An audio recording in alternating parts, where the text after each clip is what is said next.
Ready ಆಗಿದೆ ಗೋಡಂಬಿ rice. ಈಸಿಯಾಗಿ 5 ನಿಮಿಷದಲ್ಲಿ ಮಾಡ್ಕೋಬಹುದು. ಟೇಸ್ಟು ಸೂಪರ್ ಆಗಿರ್ತೈತಿ.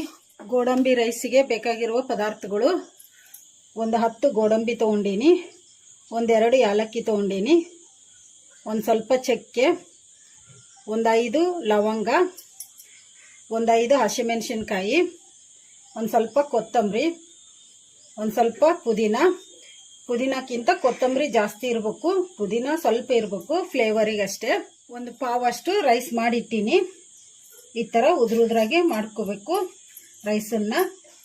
ಒಗ್ಗರಣೆಗೆ ಸೋಂಪು 1 ಸ್ಪೂನಷ್ಟು, ಒಂದು ಯಾಲಕ್ಕಿ, ಒಂದು ಸ್ವಲ್ಪ ಕರಿಬೇವನ್ನ ಕ್ಲೀನಾಗಿ ತೊಳೆದಿಟ್ಟಿನಿ, ಒಂದು 5 ಲವಂಗ, ಒಂದೆರಡು ಪೀಸಷ್ಟು ಚಕ್ಕೆ, ಪಲಾವ್ ಎಲೆ, ಚಕ್ರ ಮೊಗ್ಗು, ಮರಾಠಿ ಮೊಗ್ಗು, ಜಾಪತ್ರಿ, ಉಳ್ಳಾಗಡ್ಡಿ. ನಾನು ಮೀಡಿಯಮ್ ಸೈಜ್ ಉಳ್ಳಾಗಡ್ಡಿ ತೊಗೊಂಡು ಸಿಪ್ಪೆ ತೆಗೆದು ಕ್ಲೀನಾಗಿ ತೊಳೆದು ಈ ಥರ ಉದ್ದುದ್ದ ಕಟ್ ಮಾಡಿಟ್ಟೀನಿ. 1 ಸ್ಪೂನಷ್ಟು ಅಲ್ಲ ಬೆಳ್ಳುಳ್ಳಿ ಪೇಸ್ಟ್, ಉಪ್ಪು, ಒಗ್ಗರಣೆಗೆ ಎಣ್ಣೆ. ಗೋಡಂಬಿ ರೈಸ್ ಹೇಗೆ ಮಾಡೋದು ನೋಡೋಣ ಬನ್ನಿ. ನಾನು ಒಂದು ಮಿಕ್ಸಿ ಜಾರ್ ತೊಗೊಂಡಿನಿ. ಈಗ ಮಿಕ್ಸಿ ಜಾರಿಗೆ ಚಕ್ಕೆ ಲವಂಗ ಹಾಕೋಣ, ಹಾಗೆ ಯಾಲಕ್ಕಿ ಹಾಕೋಣ, ಗೋಡಂಬಿ ಹಾಕೋಣ, ಹಸಿಮೆಣಸಿನ್ಕಾಯಿ ಹಾಕೋಣ. ಈ ಥರ ಮುರಿದು ಹಾಕೋಣ ಹಸಿಮೆಣಸಿನ್ಕಾಯಿನ.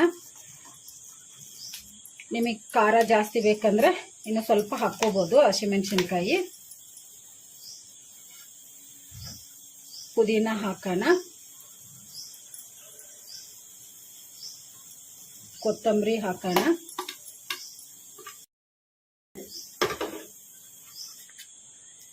ಅಲ್ಲ ಬೆಳ್ಳುಳ್ಳಿ ಪೇಸ್ಟ್ ಹಾಕೋಣ,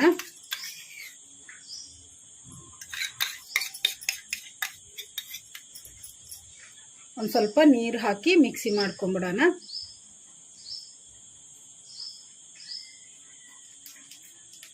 ಮೆತ್ತಗೆ ಪೇಸ್ಟ್ ಥರ ಮಿಕ್ಸಿ ಮಾಡ್ಕೋಬೇಕು. ಈಗ ಮಿಕ್ಸಿ ಮಾಡ್ಕೊಂಡಿವಲ್ಲ, ಈಗ ಮಿಕ್ಸಿ ಜಾರ್ ಮುಚ್ಚಳ ತೆಗೆದು ನೋಡೋಣ.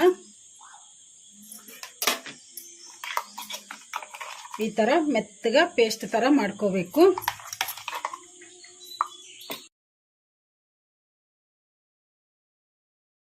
ಈಗ ಇದನ್ನ ಒಂದು ಸೈಡಿಗೆ ಇಟ್ಕೊಂಡ್ಬಿಡೋಣ. ನಾನು ಸ್ಟವ್ ಆನ್ ಮಾಡಿಕೊಂಡು ಸ್ಟವ್ ಮೇಲೆ ಒಂದು ಕಡಾಯಿ ಇಟ್ಟಿದ್ದೀನಿ. ಕಡಾಯಿಗೆ 3 ಸ್ಪೂನಷ್ಟು ಎಣ್ಣೆ ಹಾಕಿಟ್ಟಿದ್ದೀನಿ. ಎಣ್ಣೆ ಕೂಡ ಬಿಸಿಯಾಗಿದೆ. ಈಗ ಇದಕ್ಕೆ ನಾವು ತಗೊಂಡಿರೋ ಮಸಾಲೆಗಳೆಲ್ಲ ಒಗ್ಗರಣೆಗೆ ಹಾಕ್ಕೊಂಡ್ಬಿಡೋಣ.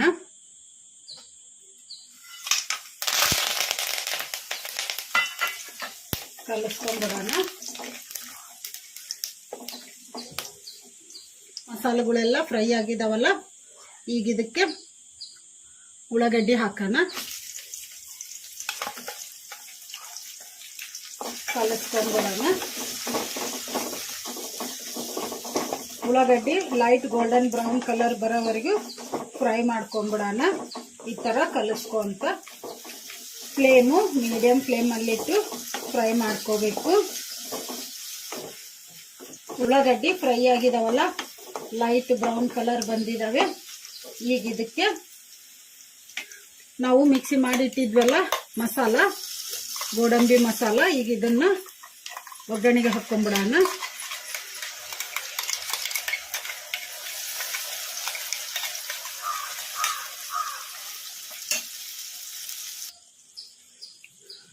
ಒಗ್ಗರಣೆಯಲ್ಲಿ ಮಸಾಲ ಹಾಕ್ಕೊಂಡಿವಲ್ಲ, ಈಗ ಇದನ್ನ ಕಲಿಸ್ಕೊಂಡ್ಬಿಡೋಣ.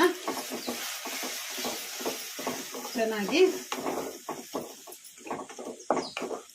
ಮಸಾಲ ಹಸಿ ವಾಸನೆ ಹೋಗೋವರೆಗೂ ಫ್ರೈ ಮಾಡ್ಕೊಂಡ್ಬಿಡೋಣ. ಮೀಡಿಯಂ ಫ್ಲೇಮಲ್ಲಿ ಈ ಥರ ಕಲಿಸ್ಕೊಂತ.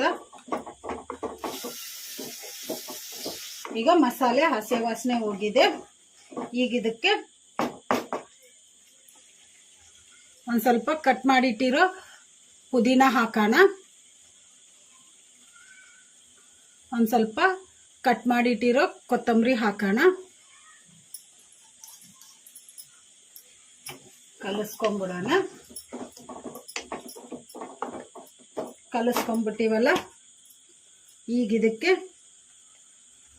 ರುಚಿಗೆ ಎಷ್ಟು ಬೇಕಷ್ಟು ಉಪ್ಪು ಹಾಕೋಣ.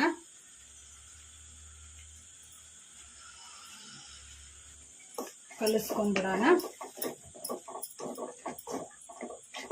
ಕಲಿಸ್ಕೊಂಡ್ಬಿಟ್ಟಿವಲ್ಲ, ಈಗ ಇದಕ್ಕೆ ನಾವು ರೆಡಿ ಮಾಡಿಟ್ಟಿದ್ವಲ್ಲ ರೈಸು, ಈಗ ಇದನ್ನ ಮಸಾಲೆಗೆ ಹಾಕೊಂಡ್ಬಿಡೋಣ. ಗೋಡಂಬಿ ಮಸಾಲೆಗೆ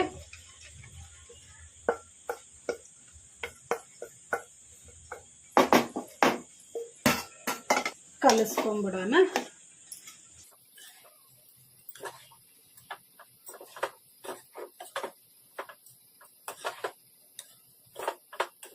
ಈ ತರ ಗೋಡಂಬಿ ರೈಸ್ ಮಾಡ್ಕೊಂಡ್ರೆ ಟೇಸ್ಟ್ ಅಂತೂ ಸೂಪರ್ ಆಗಿರ್ತೈತಿ. ನೀವು ಅರ್ಜೆಂಟಿಗೆ ಬೆಳಿಗ್ಗೆ ಸ್ಕೂಲಿಗೆ ಹೋಗೋ ಮಕ್ಕಳು ಇರ್ತಾರೆ, ಮತ್ತು ಆಫೀಸಿಗೆ ಹೋಗೋರು ಇರ್ತಾರಲ್ಲ, ಅವರಿಗೆ ಈ ಥರ ಲಂಚ್ ಬಾಕ್ಸು ಮಾಡಿಕೊಂಡ್ರೆ ಈಸಿಯಾಗಿ 5 ನಿಮಿಷದಲ್ಲಿ ಮಾಡ್ಕೋಬೋದು. ಟೇಸ್ಟು ಸೂಪರ್ ಆಗಿರ್ತೈತಿ. ಯಾರಾದರೂ ಮನೆಗೆ ಗೆಸ್ಟ್ ಬರ್ತಾರಲ್ಲ ಅಂಥ ಟೈಮಲ್ಲಿ ಅರ್ಜೆಂಟಾಗಿ ಏನು ರೈಸ್ ಮಾಡ್ಬೇಕಪ್ಪ ಅನ್ನಿಸ್ತೈತಲ್ಲ, ಆವಾಗ ಈ ಥರ ಮಾಡಿಟ್ರೆ ಅವರು ಕೂಡ ಕೇಳ್ತಾರೆ ಯಾವ ಹೋಟ್ಲಿಂದ ತಂದಿರಿ ಅಂತ. ಅಷ್ಟು ಟೇಸ್ಟಾಗಿರ್ತೈತಿ.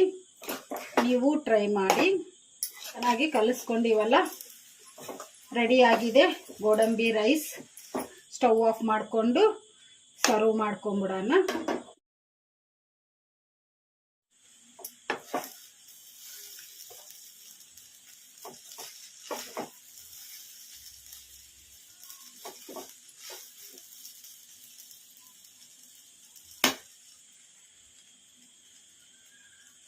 ನೋಡಿ, ರೈಸ್ ಸೂಪರ್ ಆಗಿದೆ. ಈ ರೈಸನ್ನ ಹಾಗೆ ಆದರೂ ತಿನ್ಬೋದು. ನೀವು ಬೇಕಂದರೆ ರಾಯ್ತ ಮಾಡಿಕೊಂಡು ರಾಯ್ತ ಜೊತೆಗೆ ತಿನ್ಬೋದು.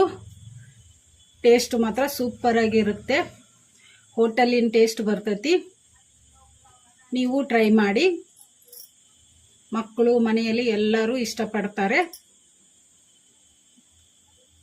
ಈ ವಿಡಿಯೋ ನಿಮಗೆ ಇಷ್ಟ ಆದರೆ ನನ್ನ ಚಾನಲನ್ನು ಸಬ್ಸ್ಕ್ರೈಬ್ ಮಾಡಿ, ಲೈಕ್ ಮಾಡಿ, ಶೇರ್ ಮಾಡಿ, ಕಮೆಂಟ್ ಮಾಡಿ. ಸಬ್ಸ್ಕ್ರೈಬ್ ಬಟನ್ ಪಕ್ಕ ಬೆಲ್ ಬಟನ್ ಇರುತ್ತೆ, ಅದನ್ನು ಪ್ರೆಸ್ ಮಾಡಿ. ನಾನು ಯಾವುದೇ ಒಂದು ಹೊಸ ವಿಡಿಯೋ ಮಾಡಿದರೂ ನಿಮಗೆ ನೋಟಿಫಿಕೇಷನ್ ಬರುತ್ತೆ. Thank you for watching.